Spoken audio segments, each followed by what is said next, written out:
Halo dulur, selamat datang di Madrid United, channel fans MU paling netral. Menang dipuji, kalah dibully. Di video kali ini kita akan membahas beberapa berita terbaru dari Manchester United. Ada beberapa berita yang menurutku menarik untuk kita bahas bersama. Langsung aja kita masuk ke berita yang pertama. Wah, cuaca lagi mendung ini. Oke ini. Melansir dari Chris Wheeler, Ruben Amorim akan menandatangani kontrak berdurasi 2,5 tahun senilai 6,5 juta pound sterling per tahun dengan opsi perpanjangan selama 12 bulan di Manchester United.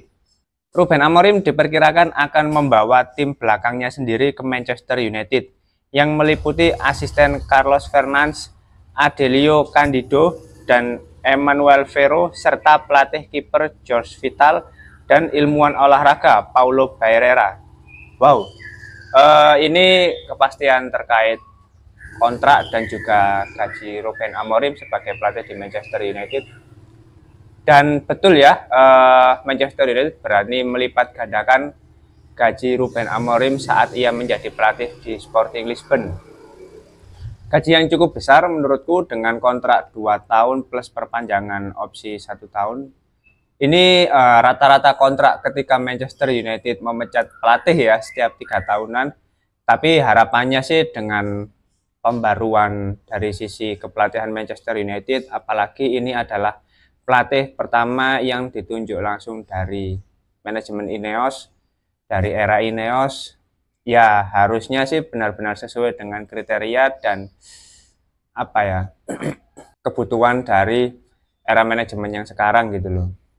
Dan kalau kita lihat memang setiap pergantian pelatih, ya para staff itu pasti mengikuti. Karena apa? Karena pelatih yang hebat dalam menangani sebuah klub itu tidak serta-merta berkat kerja keras dari pelatih itu sendiri. Tapi ada jajaran staf kepelatihan yang turut andil dalam mengelola para pemain di internal klub tersebut gitu loh. Dengan situasi seperti ini, kemungkinan para staf dari Erik ten Hag itu ya akan hengkang gitu loh. Biasanya sih gitu, satu persatu nanti akan hengkang dengan sendirinya. Karena apa? Karena ya ada ketidaksesuaian skema antara pelatih yang lama dengan pelatih yang baru. Tentu setiap pelatih kan memiliki gaya permainan yang berbeda. Dan staf pelatih itu kan ada karena rekomendasi dari pelatih kepala. Nah sekarang kalau Erik ten Hag dipecat, ya stafnya pasti akan pergi juga gitu loh. Bahkan orang-orang kayak Ruud van Nistelrooy ini kan sempat ada rumor-rumor bahwa dia akan meninggalkan Manchester United karena sejak awal RVN datang bukan karena keinginan Ineos tapi karena keinginan dari Erik ten Hag gitu loh. Ya cukup disayangkan sih, aku sih masih berharap akan ada kolaborasi antara jajaran staf kepelatihan dan Ruben Amorim beserta staf yang akan dibawanya. Karena ya sangat disayangkan juga ya kerja baru 3 bulan 4 bulan men udah pergi lagi. Ya aku sih nggak masalah, cuman kan ya mungkin perubahan itu memang perlu dilakukan, tapi kalau mengingat situasi yang ada, apalagi kayak Ruud van Nistelrooy ini salah satu legend Manchester United, agak cukup disayangkan gitu loh. Kalau harus pergi. Ya intinya ini adalah kontrak yang sudah disepakati, udah down deal lah, dan tinggal menunggu apa ya peresmian dari masing-masing klub untuk mengumumkan bahwa ya Ruben Amorim sudah resmi meninggalkan Sporting Lisbon dan dari Manchester United mengumumkan bahwa Ruben Amorim adalah pelatih baru dari Manchester United. Oke, kita masuk ke berita berikutnya. Manchester United telah setuju untuk membayar kompensasi 12 juta euro kepada Sporting Lisbon untuk Ruben Amorim. Meskipun hal itu baru akan dikonfirmasi setelah pengumuman dibuat. Jika disetujui, ini akan menjadi 2 juta euro di atas 10 juta euro klausul pelepasan dalam kontrak Amorim. Uang tambahan yang menurut sumber di Portugal akan dibayarkan diyakini untuk membiayai pelepasan staf Amorim agar dapat bekerja bersamanya di United. Uang tambahan 2 juta euro juga akan digunakan untuk mengizinkan Amorim pergi tanpa memberikan pemberitahuan 30 hari yang diwajibkan. Ya, ini mau nggak mau ya memang harus diterima oleh Manchester United ya uang kompensasi dari Ruben Amorim beserta stafnya. Ya para stafnya kan juga kontraknya masih belum berakhir gitu loh. Dan Ruben Amorim pasti akan kesulitan kalau harus bekerja seorang diri di Manchester United dan harus beradaptasi dengan staf-staf yang sudah ada di sana secara keseluruhan. Dia pasti butuh ya terutama asistennya ya. Asistennya itu kan yang paling mengenal Ruben Amorim ini sistemnya seperti apa ketika menjadi pelatih. Ini sudah lumayan banyak loh yang dikeluarkan oleh Manchester United demi mendatangkan Ruben Amorim. Dari uang kompensasi itu sekitar 10 juta. Terus tambahan 2 juta untuk stafnya. Habis itu gaji per tahunnya 6,5 juta.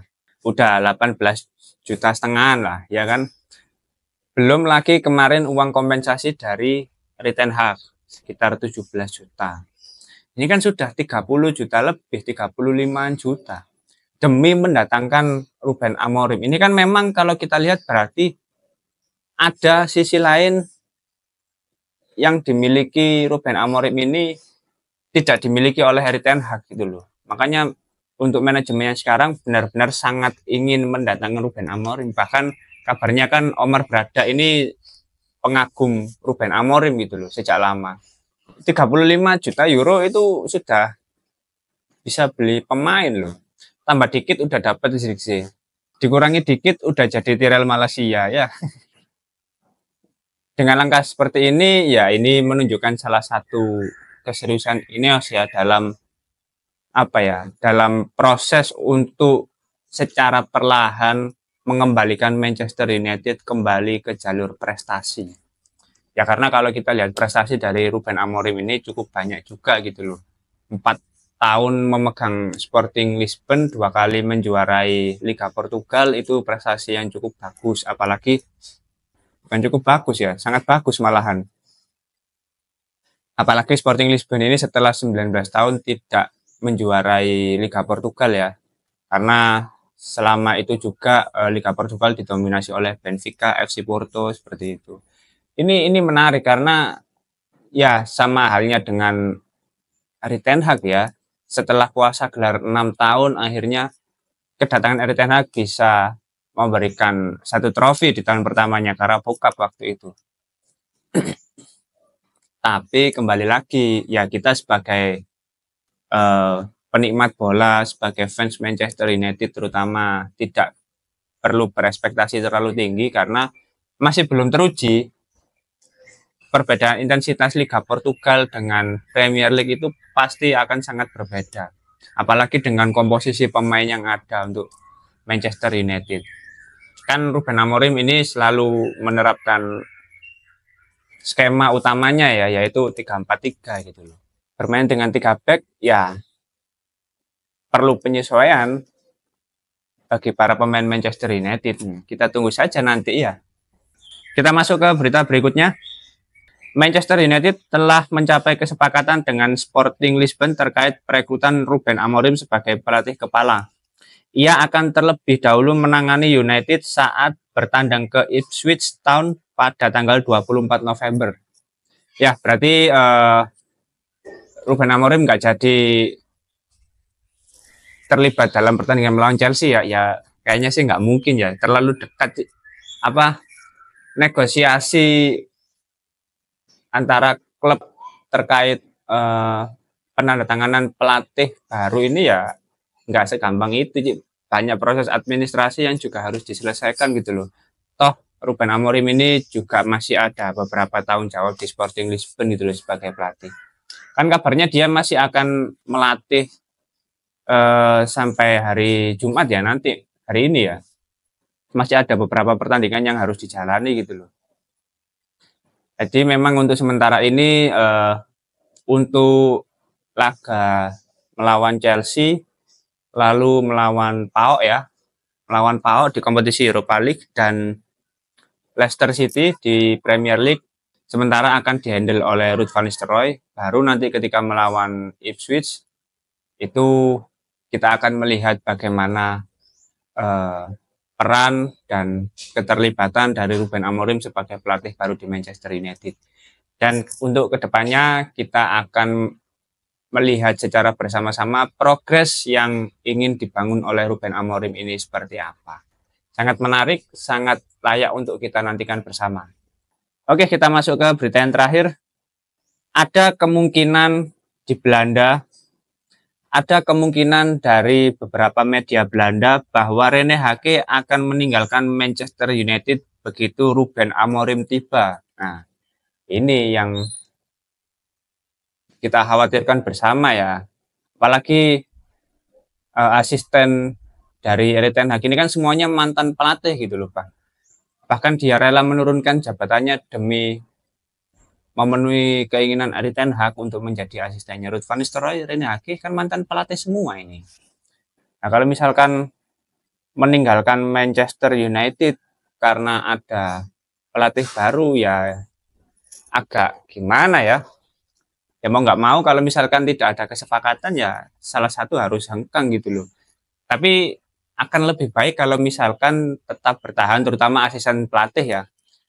Mungkin dengan posisi yang berbeda, dengan jabatan yang berbeda ya. Nggak tahu juga ya nanti untuk internal staf kepelatihan nanti seperti apa. Karena cukup banyak orang baru ya di musim ini, mulai dari asisten pelatih itu ada Ruud van Nistelrooy, Rene Hage, lalu pelatih kiper ini kan ada yang baru juga, aku lupa namanya. Jadi memang secara struktur di internal kepelatihan itu masih baru semua. Dan kalau kita lihat Ruben Amorim kan tadi berapa orang yang didatangkan stafnya itu, sekitar 4-an kan, cukup banyak juga. Ini pasti akan jadi persoalan tersendiri ya nanti ya kalau misalkan Ruben Amorim sudah benar-benar resmi datang ke Manchester United sebagai pelatih baru gitu loh. Menarik untuk kita tunggu bersama, tapi yang terpenting untuk saat ini kita semua harus fokus terhadap pertandingan berikutnya, pertandingan terdekat yaitu melawan Chelsea di Premier League akhir pekan nanti.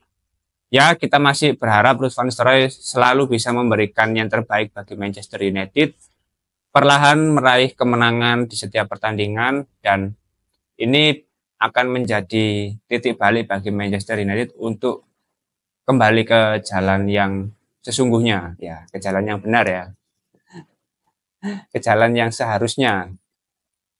Dan semoga ini bisa menjadi, ya intinya mari kita pantau bersama situasi di Manchester United ini untuk kedepannya seperti apa. Semua orang selalu berharap yang baik-baik bagi Manchester United, karena apapun yang terjadi, keputusan apapun yang dibuat oleh manajemen itu tentu untuk kebaikan klub, untuk kebaikan Manchester United. Dan kita sebagai fans juga harus mendukung kebijakan dari era manajemen yang sekarang. Oke, mungkin itu dulu beberapa update terbaru dari Manchester United. Kalau teman-teman ada opini lain terkait berita tadi, langsung tulis saja di kolom komentar. Kita sharing santai seperti biasa. Oke, terima kasih sudah menonton video ini. Jangan lupa like, komen, dan subscribe. Salam.